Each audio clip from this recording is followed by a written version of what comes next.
सो hey guys, कैसे हैं आप सब। Welcome to the YouTube channel. आज टॉप इंटरव्यू 150 लीड कोड की जो सीरीज़ है, इसमें हम आज फोर्थ क्वेश्चन सॉल्व करने वाले हैं, जिसमें मेजॉरिटी एलिमेंट को छाट के बताना है। ये बहुत ही इजी क्वेश्चन होने वाला है। इसको आप हैश मैप के मेथड से बहुत ही आसानी से कर सकते हैं। हैश मैप बेसिकली क्या है? हैश मैप एक डेटा स्ट्रक्चर है जिसमें वैल्यूज़ की और वैल्यूज़ के पेयर में स्टोर होते हैं डेटा।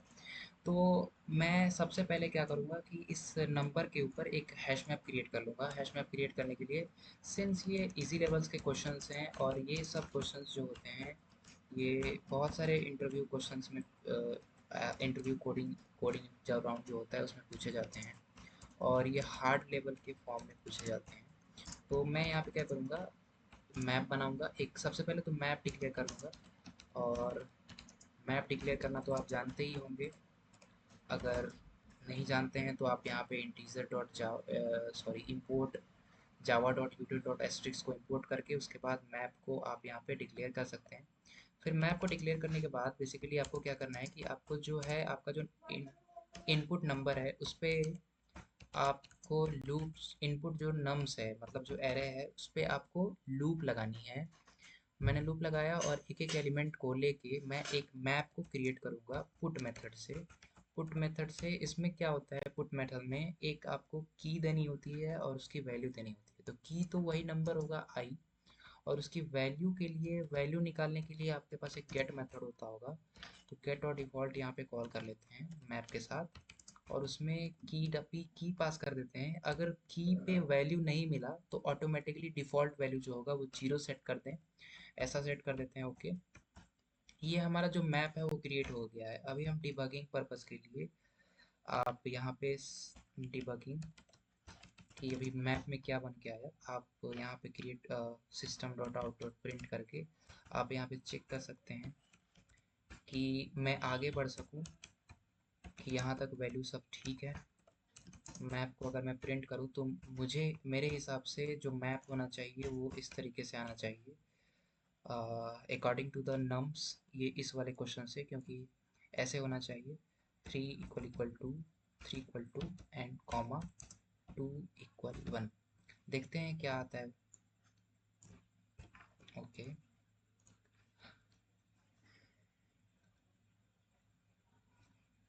ओके, तो इसमें कुछ रिटर्न करना था तो मैं रिटर्न कर देता हूँ, जीरो रिटर्न कर देते हैं फिलहाल।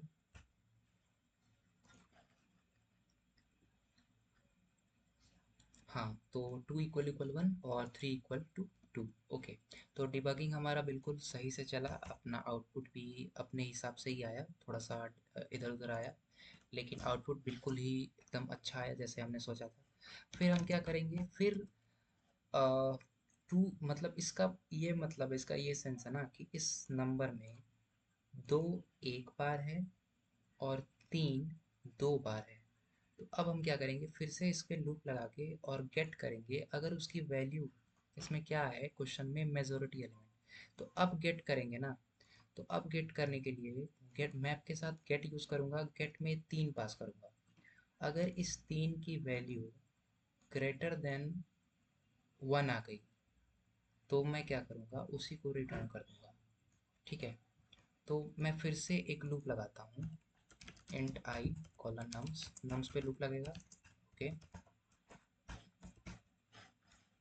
फिर यहाँ पे क्या करेंगे, इफ यहाँ से मैप डॉट गेट में चुपचाप आई पास करेंगे।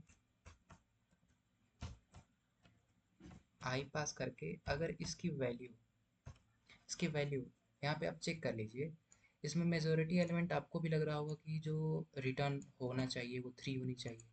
तो मैं यहाँ से 3 कैसे रिटर्न करूँगा, 3 उसमें पुट करूँगा, मैप में गेट करूँगा। अगर गेट में डालूंगा, अगर 3 की वैल्यू ग्रेटर देन 1 आ जाए या फिर इक्वल टू 2 आ जाए, मैं इसी के हिसाब से कर देता हूँ, ग्रेटर देन इक्वल टू 2 आ जाए तो क्या करना चाहिए, रिटर्न मैप डॉट गेट आई को, मतलब सॉरी आई को रिटर्न आई कर दे। तो मैं यहाँ से चेक कर लेता हूँ, यहाँ से रिटर्न जीरो। ओके, चेक कर लेते हैं।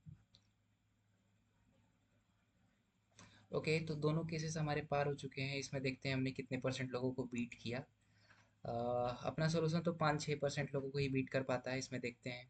सो आउटपुट क्या आनी चाहिए? 1 = 1 आया, आउटपुट में 0 आया।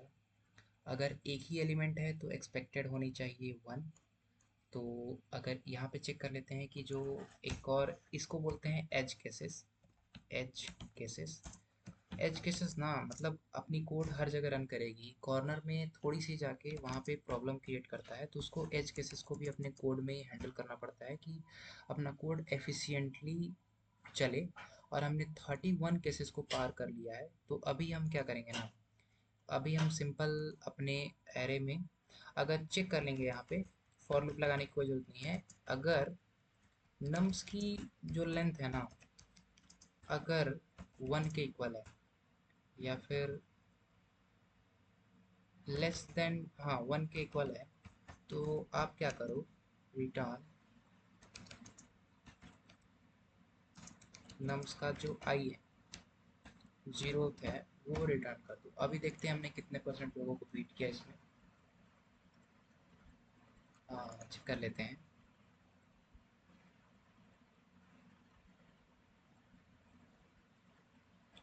ओके, यहाँ पे एक्सपेक्टेड 3 होनी चाहिए।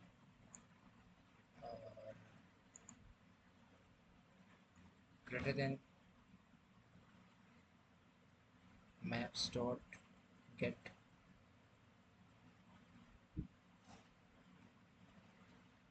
2, मतलब मेजोरिटी एलिमेंट। ओके, तो इसमें क्या है कि मैंने 7 पास किया, ग्रेटर देन 2।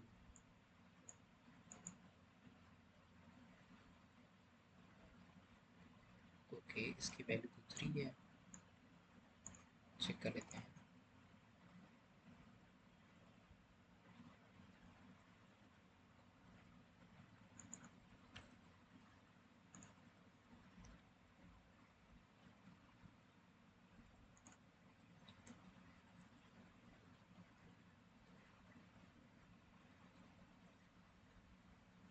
यहाँ पे प्रॉब्लम आ रही है।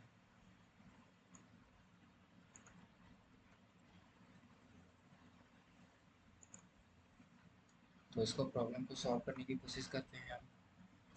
मैप गेट तो आ ही गया। फिर द मेजोरिटी एलिमेंट, ओके यहाँ पे कुछ दिया हुआ है। Okay, I am ignoring it, sorry for that. इसमें क्या है कि तो majority element is the element that appears more than n/2 times, n/2 times you may assume that the majority element always exists in the array। Sorry for that, मुझे यहाँ पे 1 नहीं check करना था, मुझे यहाँ पे चेक करना था नम्स के लेंथ बाई 2 के उससे ज़्यादा होना चाहिए, तो वो नंबर रिटर्न करे। तो मैं देख लेता हूँ। Sorry for the mistake. ये अपना जो सॉल्यूशन है वो हो चुका है। क्वेश्चन भी कभी कभी पढ़ लेने से बहुत आसानी हो जाती है। तो यहाँ पे बेसिकली क्या था कि मैंने एरे क्रिएट किया, फिर एरे क्रिएट करके एक एक एलिमेंट को फिर से डाला। फिर इसका मतलब ये था मेजोरिटी एलिमेंट वही होगा जो उस एरे के साइज के आधे से ज़्यादा बार उस एरे में होगा। तो मैंने क्या किया, मैंने एक एलिमेंट को लिया और उसकी वैल्यू चेक की। अगर उसकी वैल्यू वैल्यू यानी कि वैल्यू मैप क्रिएट करते टाइम ना वैल्यू ऐसी बनी होगी कि उसकी काउंट उसमें स्टोर हो गया होगा। ठीक है, तो उसकी काउंट यहाँ से क्या निकल जाएगा, काउंट निकल जाएगा एक एलिमेंट का काउंट। अगर नम्स के लेंथ के बाई 2 के बड़ा है तो उस नंबर को रिटर्न करवा दो। ये है अपना। तो thank you for watching the video, subscribe our channel.